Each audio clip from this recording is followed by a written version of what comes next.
Oke, Assalamualaikum warahmatullahi wabarakatuh. Selamat siang semuanya. Apa kabar?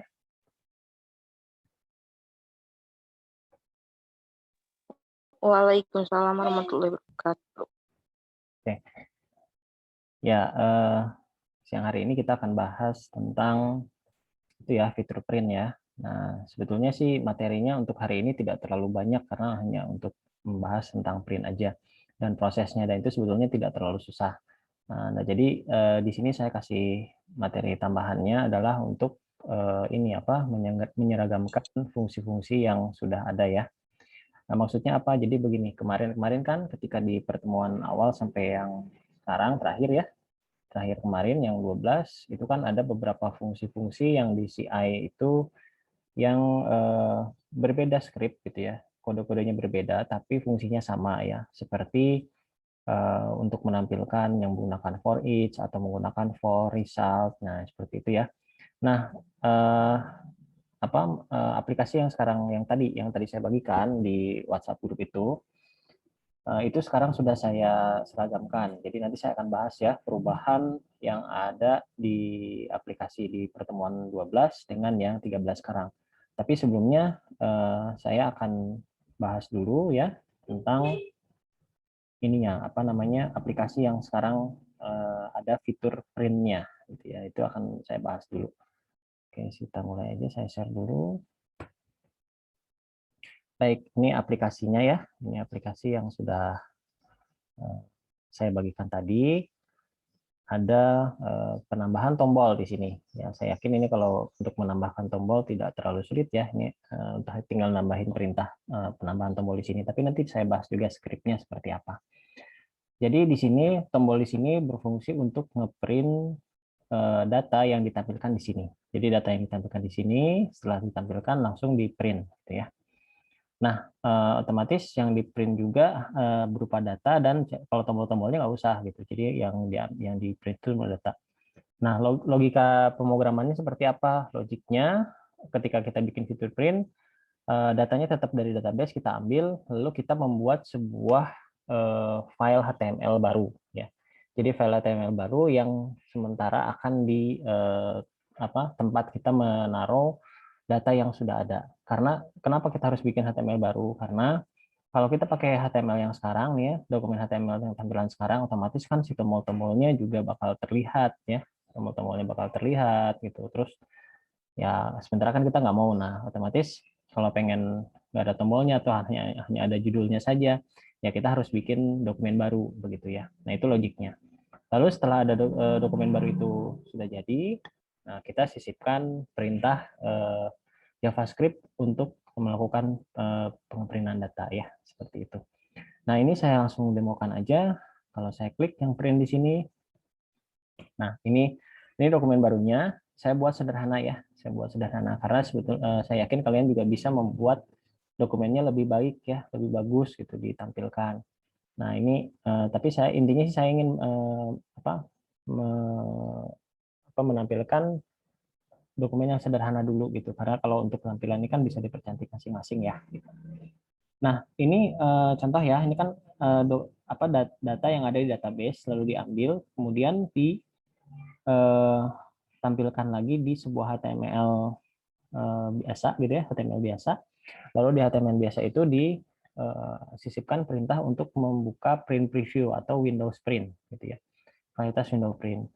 Nah sebetulnya kalau ini kan karena saya tidak terhubung dengan printer ya, saya tidak terhubung dengan printer, ini tombolnya jadi save karena dia destination-nya ke PDF ya, destination-nya ke PDF. Tapi kalau ini terhubung dengan printer, dia akan berubah menjadi, jadi kita pilih nanti di sini printernya yang mana gitu ya.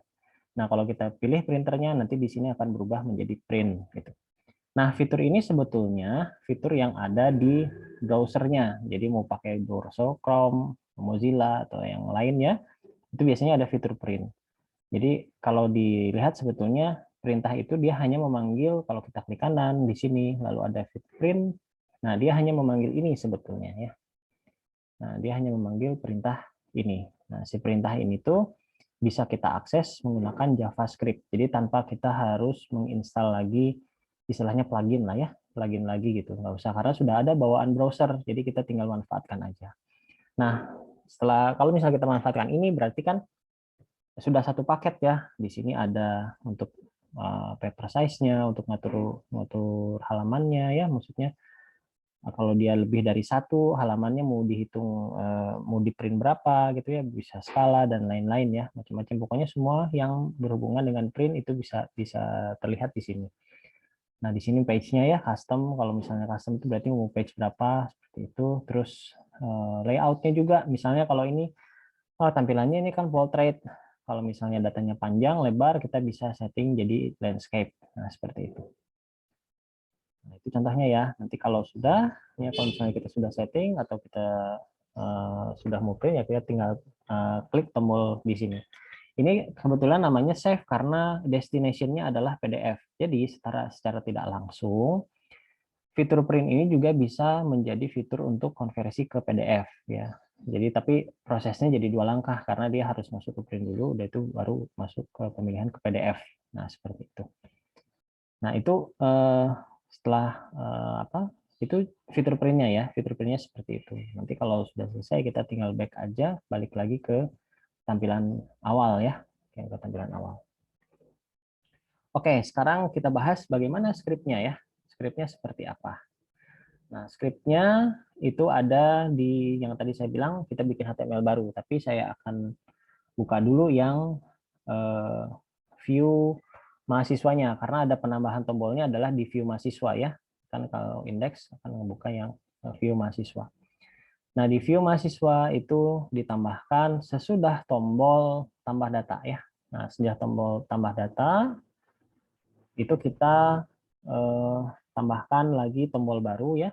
Nah, di sini ini kan tombol yang pertama. Nah, lihat di sini kalau tombol pertama button class primary seperti itu ya. Ini kan kalau untuk yang apa namanya? Untuk nambahin data gitu, dan dia untuk memanggil si modal. Nah, ini kan namanya ya data target kan modal, pakai button gitu. Nah, tapi kalau untuk ngebuka gitu ya, untuk ngebuka page lain kita harus pakai ahref, jadi pakai yang link gitu ya. Nah, karena kita menggunakan Bootstrap, link tersebut tampilannya bisa berbentuk tombol asal kita panggil kelasnya gitu, seperti ini. Nah, kalau di atas kan button, kalau di sini adalah A itu kan link gitu ya. Kalau misalnya kita tidak panggil kelas button ini, jadi tampilannya tetap seperti link aja gitu. Nah, karena kita panggil kelasnya, kelas button, terus di sini BTN Danger itu sebutnya warna gitu, warnanya. Nah, baru kan di sini linknya apa? href-nya ya. Nah, href-nya, terus apa? Tujuannya di sini kita buat pakai PHP ya. Kita panggil base URL admin cetak. Nah, seperti itu. Nah, kalau di sini sih yang I kelas FA print ini sebenarnya icon ya, ikonnya seperti itu. Lalu value-nya print. Nah, itu aja sebetulnya untuk bikin tombol. Jadi sebenarnya kalau menggunakan Bootstrap kita asal bentuknya, asal kita panggil kelasnya gitu, kita bisa tampilan tersebut bisa menjadi seperti tombol, walaupun itu berupa link ya, apalagi berupa tombol. Kalau berupa tombol ketika dipanggil kelas ya berarti tampilannya akan seperti tombol Bootstrap. Nah seperti itu. Oke, selanjutnya dari sini ya, ini kan nggak manggil ya, nggak manggil si admin cetak, berarti ini dia akan memanggil controller admin dengan fungsi cetak. Nah kita lihat di controller admin ya. Di sini saya taruh yang paling bawah, kalau yang paling baru di sini public function cetak. Nah, di sini data mahasiswa ya dipanggil, dia akan memanggil tampil data. Nah, tampil data ini yang ada di mahasiswa sebetulnya kan sudah ada. Artinya kenapa? Karena kita kan sama persis ingin menampilkan data yang ada di halaman pertama ya, halaman yang sebelumnya gitu. Nah, karena datanya sama persis, berarti fungsinya juga kita bisa manfaatkan gitu. Fungsi yang ada itu kita bisa manfaatkan. Sehingga fungsi tampil data yang sudah ada sebelumnya itu bisa digunakan kembali tanpa harus kita membuat sebuah fungsi baru karena memang kegunaannya sama gitu ya. Nah, itulah fungsi dari si model ya. Jadi sebetulnya kalau model itu bagaimana caranya beberapa fungsi untuk database itu bisa digunakan beberapa kali dengan kasus yang mirip ya, kasus yang serupa. Nah, setelah ini tampil, ya lalu datanya akan disimpan di sini di data mahasiswa. Nah, selanjutnya akan di-load ke sebuah file baru, yaitu print mahasiswa yang ada di directory view. Jadi kita load view lagi, nama filenya adalah print mahasiswa. Itu yang tadi saya ceritakan bahwa kita harus bikin file baru lagi. Nah, seperti itu. Oke, sekarang kita lihat yang print mahasiswanya isinya apa. Karena dia masih sederhana, jadi isinya hanya untuk menampilkan data-data sederhana aja. Ya, seperti ya di sini kan docnya HTML ya. Nah, sebenarnya bisa aja pakai PHP, nggak masalah ya. Kita mau pakai Bootstrap juga bisa, tampilannya seperti awal. Itu nanti silahkan dicoba sendiri ya, supaya tampilannya lebih menarik gitu ya. Karena ini nanti berhubungan dengan project kalian masing-masing juga gitu untuk fitur printnya. Nah, di sini ada seperti biasa karena dia dipanggilnya menggunakan result ya, di mahasiswanya kan menggunakan result, maka untuk menampilkannya harus menggunakan for each. Nah, di sini adalah nama mahasiswa ini ya, variabel mahasiswa ini adalah nama index array yang tadinya dikirim ya, ini yang tadinya dikirim di sini. Nah, ini ya padanannya di sini ya. Terus yang kenapa tadi saya belum bahas yang tampil data itu memang ada perubahan, resultnya saya pindahkan di dalam ya. Nanti saya jelasin perbedaannya. Nah, karena dia pakai result, maka di sini untuk menampilkannya harus menggunakan for each. Jadi kalau result itu pasti pasangannya for each. Seperti itu. Nah, ini ditampilkan satu persatu, lalu di looping ya sampai habis. Nah, setelah itu, setelah selesai tampil semua dokumennya lengkap, baru dipanggil scriptnya untuk JavaScript-nya yang ini window print, ini khusus untuk memanggil si jendela Windows print tadi, yang tadi ya. Nah, ini tinggal seperti ini aja, print Windows. Nah, dari sini sudah sudah selesai ya sebetulnya kita masalah kita sudah selesai. Sekarang biasanya yang membuat lama untuk proses kita membuat print itu adalah cara mempercantik tampilannya. Jadi bisa aja kita tambahkan logo kan di atas. Kalau misalnya ada apa print di sebuah perusahaan pasti ada logo ya. Yang karena kan perusahaan di kampus juga kita kan ada logo ya, ada kop surat lah. Nah, itu harus dibuat di versi HTML-nya dulu. Ya, kita harus atur spasinya, terus harus atur urut apa posisi-posisinya sampai tampilannya sesuai dengan yang kita inginkan. Nah, biasanya lamanya di situ. Tapi kalau sudah itu selesai, perintahnya hanya ini aja, tinggal window print aja. Seperti itu ya. Oke, ini yang print mahasiswa ya.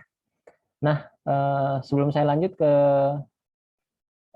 membahas tentang perubahan yang terjadi di aplikasi sekarang dengan aplikasi pertemuan sebelumnya, silahkan kalau ada yang mau bertanya, boleh untuk masalah fitur print, silahkan. Kalau ada yang mau bertanya, silahkan langsung aja ya. Saya kasih dulu kesempatan, mungkin ada yang mau bertanya, silahkan.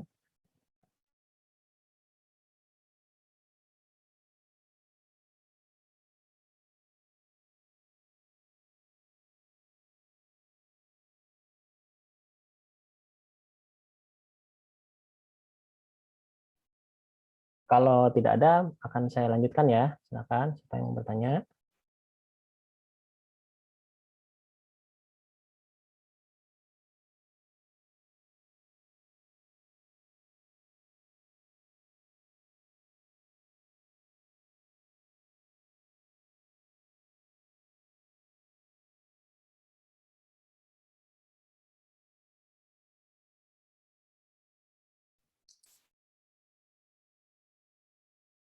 Oke, sepertinya tidak ada yang bertanya. Mudah-mudahan jelas ya. Jelas nggak nih yang saya jelasin? Jelas, Pak. Jelas ya. Mudah-mudahan jelas ya. Oke. Nanti kalau tinggal dicoba-cobain aja, karena beberapa fitur print itu macam-macam selain bisa kan dia tadi ngebuka page baru, bagaimana kalau dijadikan pop up, nah itu tinggal dimodifikasi aja, silahkan dicari ya, diulik ya bagaimana caranya. Nah, tapi itu jalannya udah ke sana pakai JavaScript. Nah, saya akan ngebahas sekarang perubahan script yang terjadi di aplikasi yang sekarang dengan aplikasi yang sebelumnya. Ini ada satu folder yang CI12, yang sekarang kan CI aja, yang berarti yang ke-13. Saya akan buka yang adminnya dulu ya. Nih, controllers admin. Ini saya buka, lalu saya rendengkan bersama supaya bisa terlihat perbedaannya seperti apa. Nah, oke, di sini kita mulai dari yang atas dulu ya, dari mulai yang public function index. Nah, di sini perubahannya adalah yang result ini. Nah, result ini saya pindahkan ke model semuanya. Jadi seluruh perintah-perintah untuk nge-package data yang berhubungan dengan database itu tidak ada lagi di controller. Jadi semuanya nggak ada di controller. Jadi supaya fokus di sini hanya untuk pemanggilan fungsi-fungsinya saja. Sementara kalau yang di aplikasi sebelumnya kan di sini ada result, terus nanti di bawahnya juga masih ada result juga, tapi ada yang nggak ada ya, ada yang langsung seperti ini, begitu kan ya. Nah, yang tidak, padahal di sini dia menggunakan result juga tapi di sana gitu. Terus ada yang raw juga gitu ya. Nah, itu saya seragamkan jadi semua yang raw, yang result itu berada di model, tidak ada di controller. Jadi controller dia hanya memanggil fungsi saja. Jadi biar lebih praktis ya. Jadi di sini misalnya data mahasiswa mahasiswa langsung tampil data gitu ya. Jadi si tampil data ini sudah yang dikirimkan ke controller itu data yang sudah siap pakai, yang sudah tidak lagi dibentuk-bentuk lagi. Siap pakai lalu tinggal dikirim begitu ya. Nah, itu seperti itu. Nah, sekarang kita lihat yang si ditampil datanya ya. Karena ini kan sebetulnya perubahannya hanya memindahkan result ini dan hasilnya tetap sama, tetap sama. Cuman lebih di apa namanya dirapihin aja. Kita lihat di mahasiswa untuk yang tampil data. Nah, si tampil datanya ini kan ya resultnya berpindah ke sini dan hasilnya sama aja. Dan ini bisa digunakan beberapa kali ya. Kalau dilihat di sini selain digunakan untuk yang diindeks si tampil data juga digunakan untuk yang print ya. Tampil data juga digunakan untuk yang print. Nah, seperti ini ya tampil data. Nah, oke, seperti itu untuk perubahan yang pertama. Nah, selanjutnya kita masuk ke fungsi tambah ya. Fungsi tambah. Nah, fungsi tambah di sini ada beberapa perubahan. Ya, agak banyak sih perubahannya di sini ya. Yang ini harus dijelaskan supaya tidak membingungkan. Yang pertama adalah variabel foto. Variabel foto di sini ketika di script yang line 22 ini yang sebelumnya itu saya mengambil si variabel foto diisi dengan data files ya, file foto. Nah, sebetulnya ini aturan defaultnya ya, aturan defaultnya ditaruh dulu si fotonya, udah itu nanti semua yang berhubungan dengan si file foto tersebut ya, file itu gitu ya, file dengan variabel foto itu bisa diakses gitu ya. Nah, itu bisa diakses. Seperti misalnya kita ingin mencari bahwa si files itu sebetulnya namanya apa gitu ya. Terus atau si files itu sebetulnya path-nya di mana gitu ya, ukurannya dan lain-lain. Nah, dan yang kita sebenarnya tidak membutuhkan itu. Kita tidak membutuhkan itu. Kita hanya membutuhkan nama filenya saja. Dan ternyata script-nya lebih praktis kita tidak menggunakan si variabel dulu. Jadi kita bisa langsung mengakses si variabel yang dikirim sebelumnya, yaitu foto. Ini kan variabel yang dikirim sebelumnya ya, bukan si variabel yang ada di sini. Gitu. Jadi variabel yang ada di halaman sebelumnya. Nah, oleh karena itu ini saya hapus ya, perubahannya ini saya hapus karena tidak ada pengaruhnya. Yang dipanggil kan langsung yang dari awal gitu, bukan yang dari si variabel foto begitu. Walaupun sama aja bisa. Nah, ini saya hapus. Nah, ketika masuk ke upload foto ke folder, di sini biasa ya ini setting path-nya, destination path-nya, lalu di sini setting untuk tipe datanya yang bisa diupload.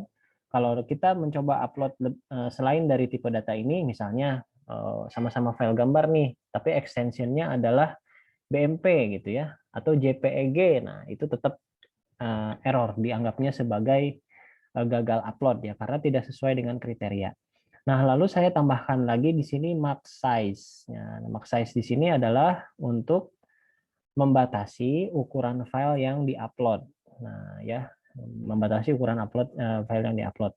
Di sini satuannya adalah kilobyte. Nah, kalau di sini saya tulis 5.000, berarti ini sama dengan 5.000 kilobyte. Nah, 5.000 kilobyte kurang lebih sekitar 5 mega. Ya, seperti itu ya, kurang lebih. Karena nggak bisa pas, 5.000 itu nggak pas 5 mega gitu ya. Karena 1 mega itu sama dengan 1024 ya, 1024 kilo. Nah, jadi kurang lebih sekitar 5 mega kalau dia yang dikirimnya adalah 5.000 kilo gitu. Nah, ini untuk setting max size-nya ya, max size sama allow types. Nah, itu sudah cukup ya sebetulnya untuk perintah upload file. Lalu di sini ada perintah untuk apa namanya load library-nya. Nah, yang sebelumnya kan sebetulnya sebelum itu tidak ada untuk perintah yang max size ya. Ini langsung load library aja. Nah, di sini kita if-nya. Lihat, perhatikan di sini if-nya ada perubahan. If-nya ada perubahannya adalah di logic logic if-nya. Nah, bila sebelumnya logic if-nya di sini terbalik ya logikanya. Jadi pakai not di sini ya. Jadi jika gagal upload maka foto menjadi no image. Nah, seperti itu kan bahasanya. Else-nya berarti upload. Nah, sekarang saya balik ya. Ya, si apa? Logikanya dibalik. Jadi di sini kalau kita bahas, kalau kita baca gitu ya, pakai bahasanya kita, jika upload berhasil gitu ya. Nah, gitu ya. Jadi jika upload berhasil, if gitu ya, if do upload sukses gitu ya, do upload itu true, berhasil, maka variabel foto. Nah, di sini baru kita menggunakan variabel foto, variabel baru ya. Variabel foto ini melakukan perintah upload ya. Nah, yang diambil karena sudah diupload ya, perintah upload ini yang do upload foto. Nah, si variabel ini diisi dengan data dari nama filenya karena kan sudah di load nih ya si upload ini ketika dipanggil upload ya. Nah, ini kan sudah dengan perintah upload do upload ini si variabel foto ini sudah menyimpankan datanya di sini ya, di function ini, di function upload ini. Sehingga tinggal dipanggil aja data file name. Nah, kalau misalnya ini belum dijalankan, yang do upload foto ini belum dijalankan, nah yang upload data file name ini tidak akan bisa diakses, gitu. Karena kan dia pertama kali dia harus manggil dulu variabel yang mana, yang foto yang mana yang dikirim. Gitu. Nah, kalau misalnya sudah dijalankan, berarti datanya sudah tersimpan dan tinggal kita panggil atribut nama filenya ya, dengan ceritanya seperti ini, file name. Nah, itu kalau berhasil. Jadi kalau berhasil itu langsung variabel foto namanya menyimpan sebuah nama file. Nah, apabila gagal, ya else-nya kan, jika gagal maka ya kita kasih pesan gagal upload, lalu fotonya ya, foto itu isinya adalah no image. Dan di sini juga bisa kita kembangkan ya, bisa kembangkan kalau gagal upload bisa juga kita keluarkan pop up atau bisa juga kita keluarkan page baru ya, page baru yang ngasih tahu bahwa ini error atau gagal upload. Nah, seperti itu. Ya, tapi harus balik lagi. Nah, seperti itu. Nah, ini nanti bisa ya bisa dikembangkan oleh masing-masing ya. Saya yakin sudah bisa lah kalau untuk nambahin satu file HTML ya, seperti load view aja, tinggal tambahin load view aja seperti itu. Nah, sementara kalau di sini kan ini dibalik ya. Yang negatifnya dulu baru yang positif. Kalau ini sudah yang positifnya dulu baru dia kalau yang gagalnya seperti apa. Nah, selanjutnya package datanya. Package data di sini tidak ada perubahan ya, tidak ada perubahan, masih sama. Nah, yang di bawah ini adalah input data juga sama dan redirect ini juga sama ya. Tidak ada perubahan ya. Tidak ada perubahan. Nah, ini kan sebetulnya yang package data ini adalah variabel index array yang baru ya, index array yang baru dipadankan dengan variabel-variabel yang ada seperti itu. Nah, itu yang untuk tambah data ya, perubahannya di situ ya. Agak banyak ya, ada agak banyak perubahannya. Oke, selanjutnya yang dihapus ya. File selanjutnya adalah yang hapus data. Nah, kalau di sini kenapa saya pindahin hapus data dulu? Karena kan di sini perintahnya ini saya agak geser ya. Awalnya kan di sini bukan geser maksudnya. Ini masih yang hapus data, yang geser yang tadi di bawah. Nah, setelah si ini ya input data selesai, kita masuk ke function ini hapus data. Nah, di sini perubahannya apa gitu ya? Nah, sebetulnya di sini kalau yang hapus data ini tidak ada banyak perubahan, dia sama ya, sama persis untuk perintahnya. Ya, di sini ada get photo masih sama gitu ya. Terus di sini juga yang if di sini ya, yang if di sini berfungsi ngefilter apakah si data yang mau dihapus itu, file yang dihapus itu namanya no image. Nah, ini kalau ini sih nggak bisa dibalikin ya. Ini harus tetap seperti ini. Nah, apabila nama yang mau dihapus itu bukan, nah kalau kan kayak ini kan logikanya kayak gitu. Apabila nama yang mau dihapus itu bukan no image, maka bisa melakukan hapus data. Karena kalau namanya sama dengan no image, itu tidak melakukan apapun. ya, tidak melakukan, ya jangan dihapus gitu. Berarti kan kalau tidak melakukan apapun, ya tidak ada perintah ya, tidak ada script. Nah, itulah alasannya kenapa di sini harus not dulu, karena yang ada aksinya itu yang not-nya ya. Kalau misalnya di sini saya isi sama dengan ini, jadi harusnya kosong, berarti else-nya yang ada isinya. Itu jadi malah membingungkan. Jadi lebih praktisnya seperti ini ya, seperti itu. Nah, jadi itu logikanya ya. Jika foto bukan no image maka hapus. Kalau fotonya no image berarti kan tidak ada tindakan, artinya tidak dihapus gitu. Seperti itu. Ya.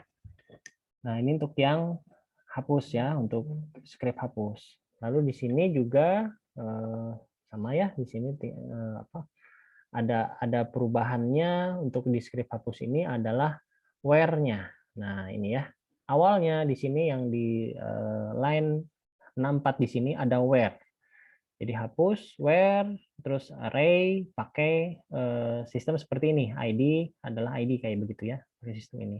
Lalu yang dikirim adalah where-nya. Nah, sementara yang sekarang itu saya tidak menggunakan where, saya hanya mengirimkan yang ID-nya saja. Jadi ID-nya yang dikirimkan. Kenapa begitu? Karena saya ingin menyeragamkan aja, where-nya itu beradanya bukan di sini, tapi where-nya beradanya nanti di model, karena itu urusannya dengan proses untuk menampilkan data seperti apa. Nah, yang dibutuhkan oleh si function hapus data ini sebetulnya kan hanya ID gitu ya, karena ID tersebut nanti bakal diproses di where-nya, seperti itu. Nah, jadi ini saya ganti ya, yang tadinya hapus data ada where parameternya, sekarang parameternya hanya ID dan tabel aja. Seperti setelah itu langsung redirect. Nah, sekarang kita lihat yang si hapus datanya di mahasiswa seperti apa. Nah, yang hapus data, ya, yang di mahasiswa, nah where-nya jadi seperti ini ya. Karena kan tadi yang dikirim awalnya where. Nah, where-nya tinggal seperti ini aja. Kalau sebelumnya kan di sini variabel where ya. Nah, sekarang nih supaya jelas juga saya coba bandingkan juga yang ada di sini ya. Yang ada di pertemuan 12 tentang modelnya.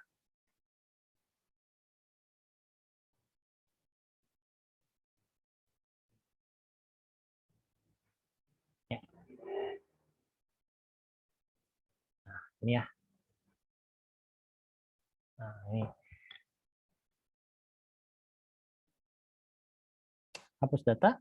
Nah, di sini ada hapus data. Nah, hapus data jadi perubahannya yang tadi ada where itu tidak ada jadi ID.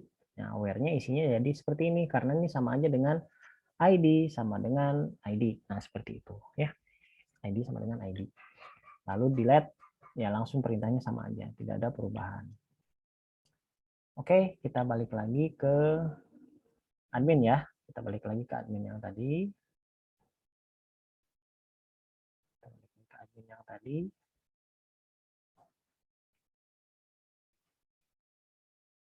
Nah, oke. Itu tadi yang hapus data. Sekarang kita ke function selanjutnya. Function selanjutnya adalah function edit. Nah, function edit juga di sini perubahan awalnya apa? Where-nya dihilangkan. Sama ya, where-nya dihilangkan.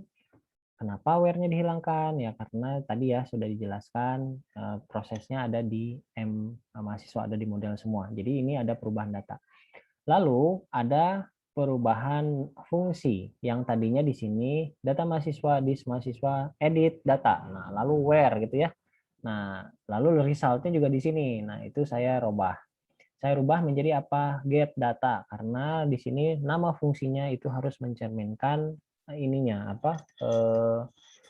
Mencerminkan apa yang dilakukan oleh fungsi tersebut. Kalau misalnya edit data saja ini tidak mencerminkan apa yang dilakukan gitu. Kan kepikirannya nanti kalau langsung edit gitu ya.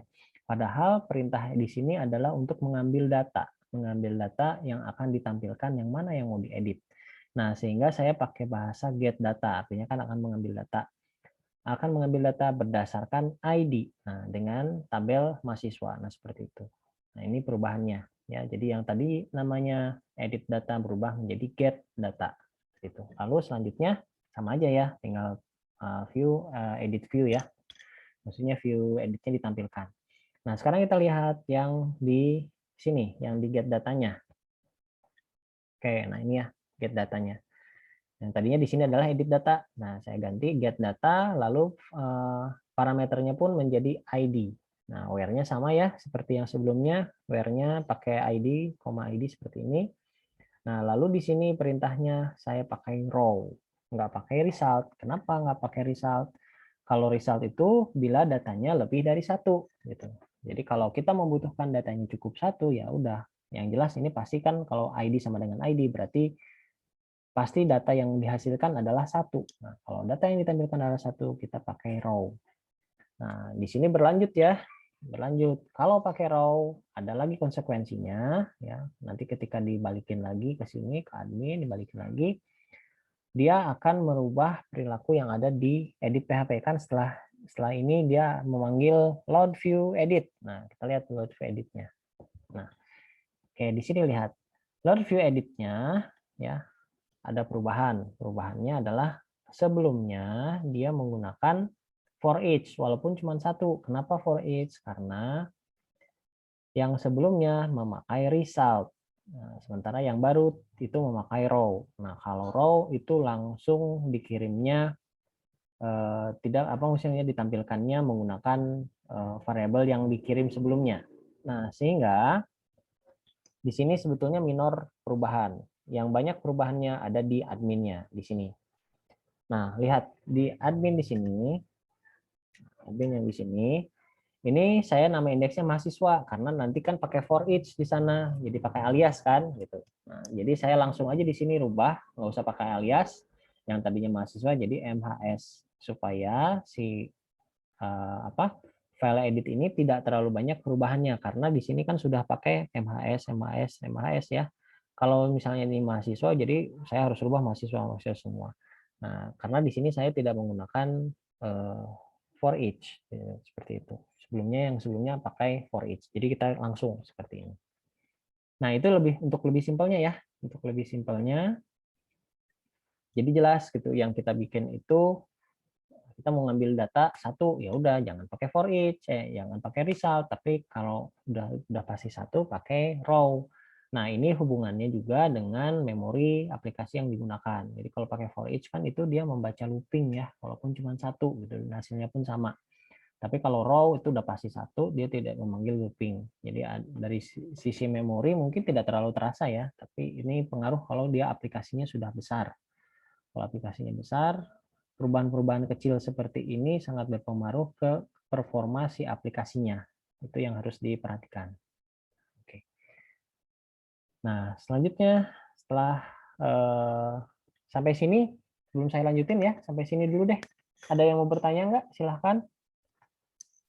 Sampai sini dulu, udah sampai edit nih, udah banyak ya yang dijelaskan. Silahkan, ada yang mau bertanya dulu. Kalau tidak ada, memang akan saya lanjutkan dulu, tapi saya kasih kesempatan ya. Silahkan yang mau bertanya.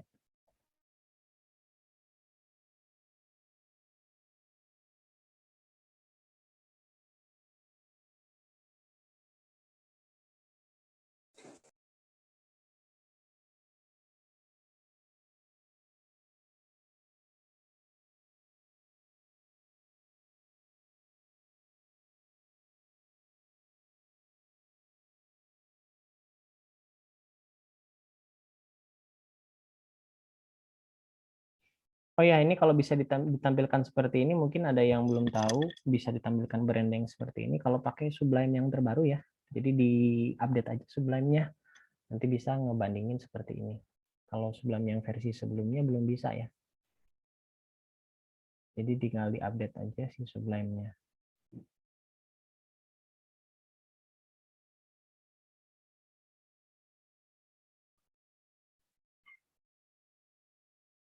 Oke, cukup jelas. Nggak ada yang bertanya. Saya lanjutkan lagi. Bagaimana? Kayaknya belum ada, Pak. Oke, saya lanjutkan ya. Nah, untuk yang update ya, sekarang perubahannya apa? Nah, yang update perubahannya mirip dengan yang tambah tadi ya, karena kan scriptnya juga mirip sebetulnya. Yang pertama yang itu dihilangkan adalah si ini ya, variabel foto yang sebelumnya hilangkan, terus di sini ada penambahan max size juga untuk uploadnya ya, sementara di sini nggak ada. Lalu logic dari if-nya juga ditukar ya, dibalikin gitu ya, itu sama seperti itu. Terus di sini yang where-nya ya, yang tadi ada where itu juga hilang ya, nggak ada nanti. Oh nggak, ini nggak ada di sini. Nah, ini awalnya ada where ya, sekarang nggak ada, sudah nggak ada where seperti itu. Nah terus di sini delete datanya juga sama ya, tidak ada perubahan, masih no image juga sama karena script delete-nya aja yang dipindahkan ke sini gitu ya. Script delete-nya. Nah terus sebetulnya ini masih bisa disederhanakan lagi begini. Kenapa bisa disederhanakan? Karena script ini ya dengan script ini tuh mirip ya sebetulnya dengan yang sebelumnya. Jadi sebetulnya kita bisa bikin fungsi baru ya. Fungsi baru misalnya fungsi upload. Nah, nanti kita bikin ya. Nanti saya bikin deh untuk supaya bagaimana ini scriptnya jadi lebih sederhana lagi. Jadi menggunakan fungsi memanggil fungsi yang ada gitu. Lalu yang ini foto juga sama ya, bisa ini kan hapus nih, untuk hapus foto sama nih bisa kita sederhanakan lagi. Nah, tapi ini minimal satu-satu dulu deh, kita rapihin dulu. Kenapa sih harus dibikin fungsi? Karena untuk apa namanya mempermudah script ya, mempermudah script. Kalau di sini kan nggak efisien, nggak efisiennya apa? Kita harus mengetik ulang semua yang ada di sini. Padahal sama persis ya, ini sama persis nih. Yang upload sama persis dengan yang ada di sini. Nah ini sini bisa kita bikin satu fungsi. Nah, kenapa nggak disebut efisien? Karena apabila ada perubahan di satu data itu nanti kita harus ngedit lagi yang di bawah gitu. Nah, kebayang kalau misalnya ada beberapa script upload itu harus merubah satu-satu ya. Gitu. Ingin menambahkan mark size-nya, ini menambahkan itu. Karena dia sama identik. Nah, berarti ini nanti kita bisa bikin fungsi baru. Tapi nantilah saya akan makan lagi ya untuk minggu depan ya. Sekarang ini dulu aja untuk penyamaan script dulu yang pakai raw dan result-nya dan posisinya ada berada di model semua. Oke, ini untuk delete-nya sudah. Nah, di sini untuk update-nya di sini ada where-nya dihilangkan. Nah, fungsi update-nya juga ya, fungsi update yang ada di mahasiswa ini juga berubah ya. Namanya sih tetap sama update, tapi di sini parameternya yang tadi parameternya namanya where berubah menjadi parameternya ID ya. Jadi yang dikirimkan hanya ID saja karena nanti si update data yang akan mengurus where-nya seperti itu. Kita lihat ya. Nah, ini fungsi update data jadi ada ID di sini. Jadi yang diperlukan cuma ID bukan where-nya itu. Karena script-nya akan seperti ini. Oke, nah selanjutnya dari fungsi untuk update itu sudah selesai, perubahannya yang sedikit. Lalu kita lihat yang detail. Nah, detail di sini sebetulnya tidak ada perubahan karena dia sudah pakai ini ya, sudah pakai row-nya di sebelumnya gitu ya. Row-nya ada di mahasiswa di detail data. Jadi tidak ada perubahan. Sebenarnya ini menyeragamkannya dari sini ya awalnya sebetulnya. Kayak gitu. Terus yang dosen ini sebenarnya contoh dan yang terakhir adalah function cetak. Nah, itu perubahan-perubahan yang terjadi di admin ya, di admin PHP, di controllernya. Kalau di edit PHP yang tadi dijelaskan adalah kita menggunakan MAS langsung ya, tidak menggunakan namanya for each, itu aja. Terus kalau yang di sini mahasiswa menambahkan tombol aja, tidak ada perubahan lagi. Nah, oke. Sebetulnya sudah selesai ya. Ini materinya sampai sini. Sekarang mungkin waktunya diskusi ya. Silahkan yang mau bertanya atau memiliki kendala ketika membuat proyeknya, itu silahkan bisa ditanyakan langsung ya. Oke, saya kasih kesempatan.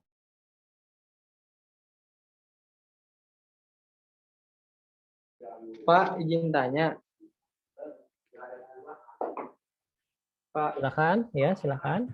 Apa yang mau ditanyakan? itu kalau tadi kan cetak PDF-nya itu otomatis di tengah ya Pak, center. Nah itu caranya gimana Pak? Masuknya gimana? Yang Ya itu kan dicetaknya? yang ditampilin datanya itu pas Oh ini. posisi center. Oh iya, datanya jadi center ya. Nah, Yang ini ya, yang ya print. Pak, caranya gimana? Ya yang print.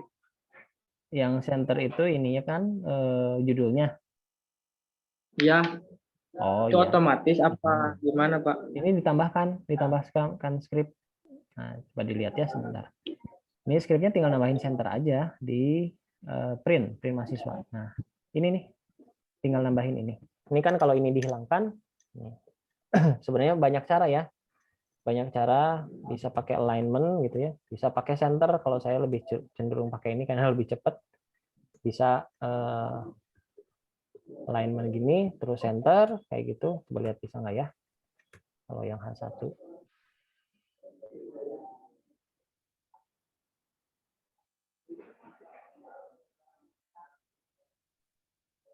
Bisa ya? Pakai seperti itu caranya. Oh iya Pak.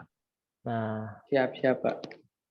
tinggal nambahin itu aja nih, alignment center. Kalau di H1 dia nempelnya di tag ini. Atau kalau nggak mau nambahin, pakai cara saya yang tadi, tinggal nambahin tag center aja. Nah, seperti ini, tag center. Tinggal nambahin tag center. Nah, pindahin. Ya itu sih terserah ya, mau disisipkan di tagnya bisa, atau bisa seperti ini ya. Siap Pak, terima kasih. Oke. Baik, ada lagi yang mau bertanya?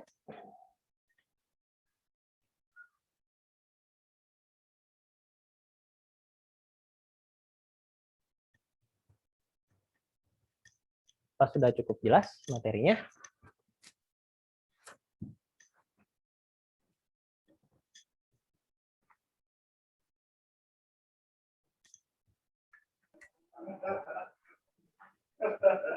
Itu warna font yang di si akadnya bisa dirubah nggak Pak? Jadi font apa gitu? Bisa dirubah. Itu nanti ada di di settingan view-nya ya. Settingannya ada di settingan view-nya di sini nih. Nah, ini ya. Ini kan ada di view mahasiswa kan ya. Nah, ini ada satu contoh yang di center ya. Nah, itu adanya di header kalau nggak salah untuk pengaturan font-nya. Nah, ini kan nggak ada di sini nih, karena kita load ya, load view template head kan. Nah, berarti kita buka yang di template-nya, pengaturannya ada di header untuk font-nya. Template.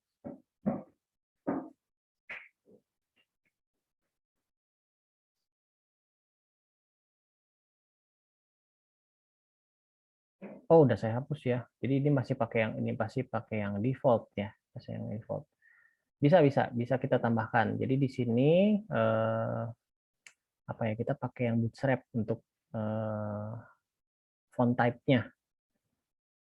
Font type-nya sebentar. Script.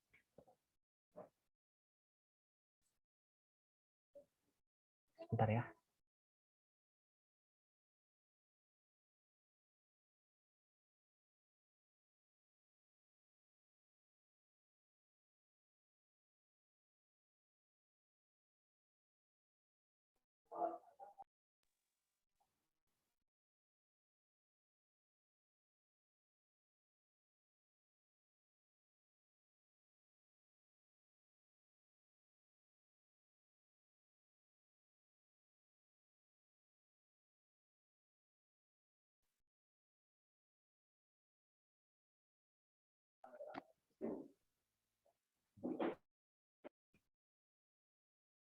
Iya.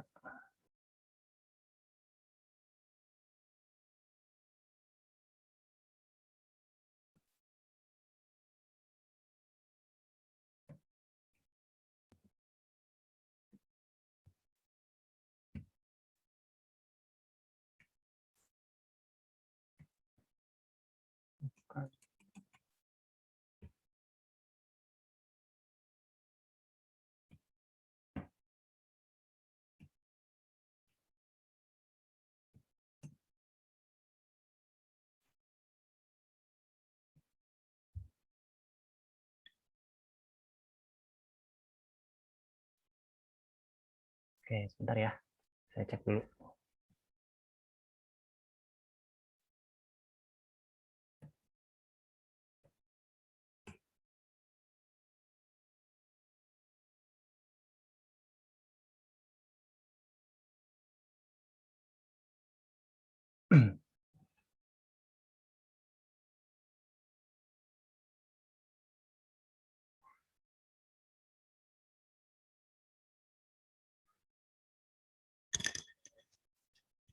Gampang aja sih sebenarnya, nanti kita cari di sini ya.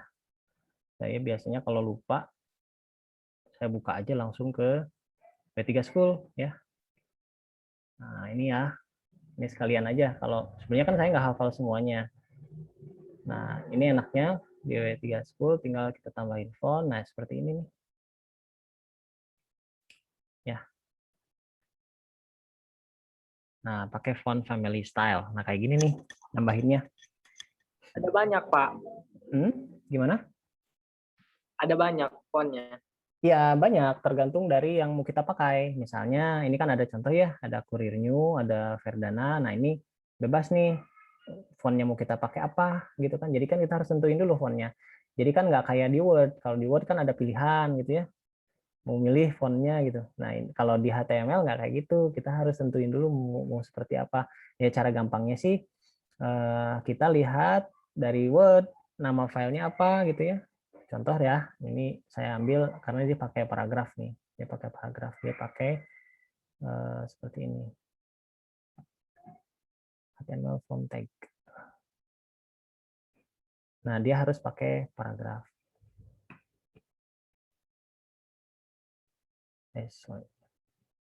Nah, ini kan ya. Ini tes langsungnya. Kan ini warnanya tuh, warna apa segala macam. Nah, kita bisa pakai yang tadi sebentar.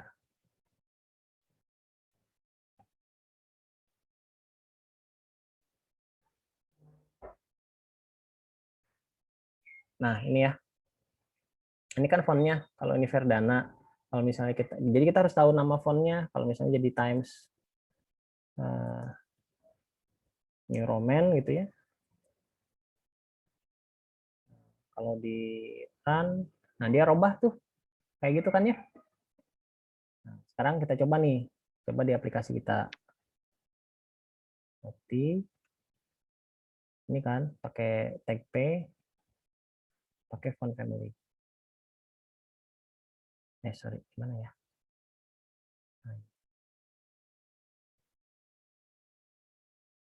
Nah, share-nya belum terganti. Oh ya ini. Oke dia. Nah, di sini jadi ngeditnya semuanya ada di sini di apa? View-nya. Nah, ini kan contohnya yang H1. Nah, kita ingin merubah si fontnya, font judul ininya gitu ya. P style. Nah, karena di sini ada P-nya, berarti di sini juga harus ditutup sama P ya. Nah, ini kan P. Ini nggak pakai P nih, salah ketik. Nah, begini ya.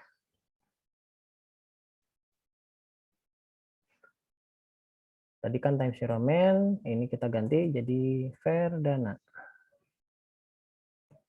Nah, sementara kalau ukuran, nah ukuran size-nya itu pakai yang H ya. H1, H2, H3 itu kan ukuran fontnya. Nah, ini kita save. Lalu kita tampilkan, refresh ya. Nah, ini sebetulnya udah defaultnya Verdana sih, Verdana sama ini, jadi tidak ada perubahan. Nggak kelihatan perubahannya gitu. Tapi kalau dirubah dengan Jadi tinggal diubahnya di style font iya, family-nya ya, betul. Pak? Kalau ukuran kan di sini H1, H2. Ukuran H1 kan paling besar. Kalau H2 kan lebih kecil ya. H2 lebih kecil. Ini saya kasih contoh dulu. Yang kelihatan beda, jangan Verdana yang tadi kan. Yang misalnya Courier New.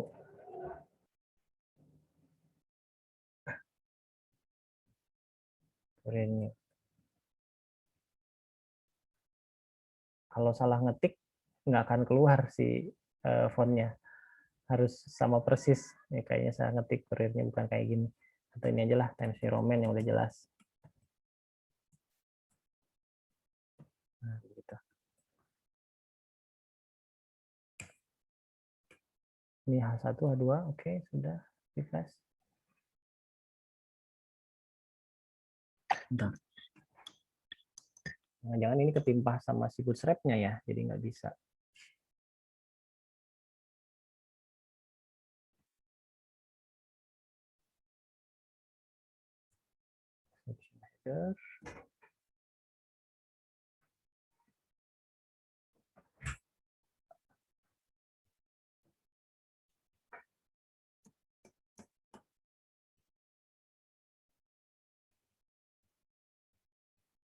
Berarti ketimpah ini nggak bisa ketimpah karena skripnya udah benar sih sebetulnya. Logic scriptnya kan sebetulnya udah benar. Dia pakai Ya Pak. Yang ini ya. penting udah tahu cara ngerubahnya Pak. Cuman kan di sini dia ketimpah sama bootstrap-nya. Jadi nggak keluar dia. Nggak keluar, harusnya kan di sini bisa ya, Times New Roman begitu. Family style sebentar. Siap. Nggak apa-apa Pak. Ya silakan lah, nanti diulik lah. Pokoknya di situ ngeditnya ya. Berarti kalau nggak bisa pakai HTML, kita pakai yang bootstrap. Bootstrap untuk font. Oke Pak. Oke. Gampang ya, nanti tinggal dicari deh. Oke, ada lagi yang mau bertanya?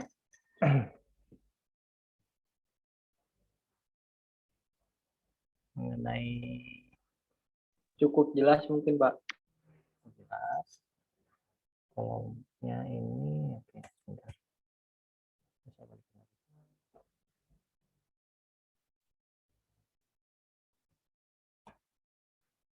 Jangan-jangan nggak kasih.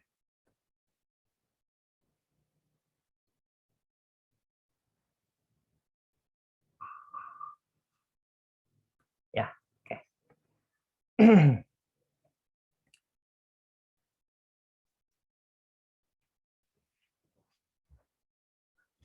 Nggak ada lagi yang mau bertanya? Yang lain?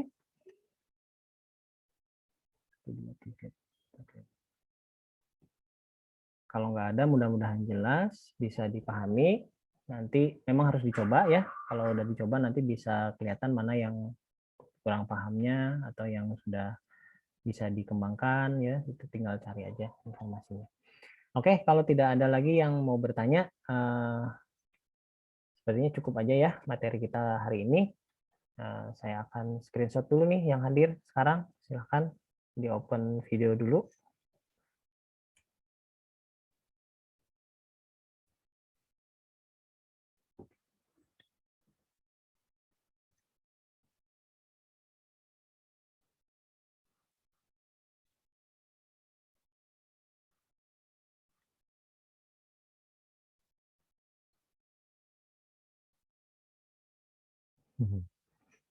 Ya udah hampir semua nih.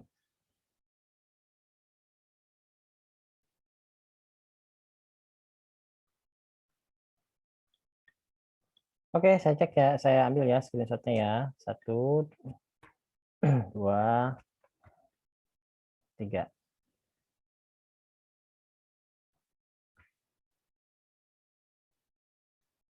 Ya.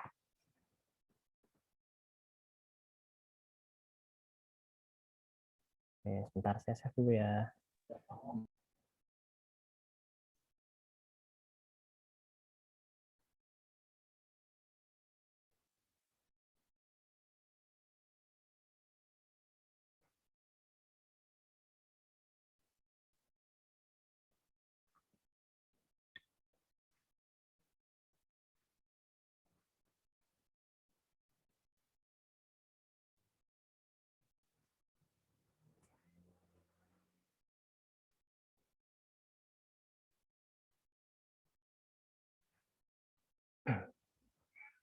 Iya, sebentar ya. Saya tunggu dulu.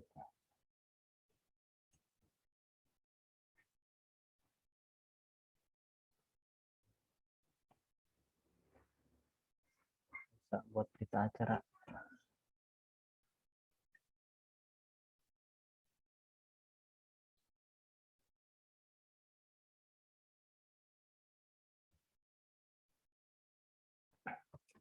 Oke, kalau tidak ada lagi yang akan ditanyakan, mudah-mudahan jelas materinya. Kita selesaikan dulu aja, kita tutup dulu aja ya materi pertemuan kita yang sekarang. Minggu depan itu saya akan ngebahas tentang fitur untuk ekspor data ya, ekspor data. Jadi kita bisa ekspor data ke Excel, bisa ekspor data ke PDF langsung, walaupun tadi dengan fitur print juga bisa langsung ke PDF, tapi ini bisa kita buat langsung menggunakan tombol. Ya, nanti itu akan saya bahas untuk itunya, sekaligus untuk fitur search-nya, searching di tabel. Searching di tabel itu seperti apa? Itu sebenarnya lebih mudah aja karena sebenarnya sudah ada pluginnya. Jadi kita tinggal manfaatkan aja. Nanti akan saya bahas bagaimana cara memanfaatkan si pluginnya. Oke, paling itu saja sih dari saya. Pesan saya sih untuk hari ini ya, ini lumayan nih berita di mana-mana udah mulai naik lagi ya, corona nih. Jadi hati-hati. Ya Pak, udah mulai. Di Purwakarta juga sudah mulai jadi zona merah lagi, karena kemarin kejadian waktu di Wanayasa itu ya.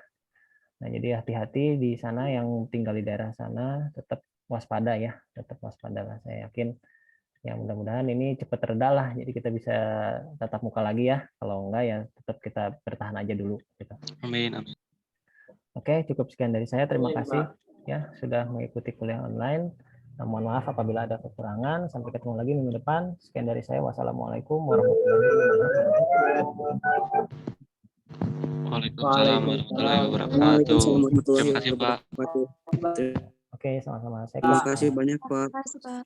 Ya, sama-sama. Saya close ya.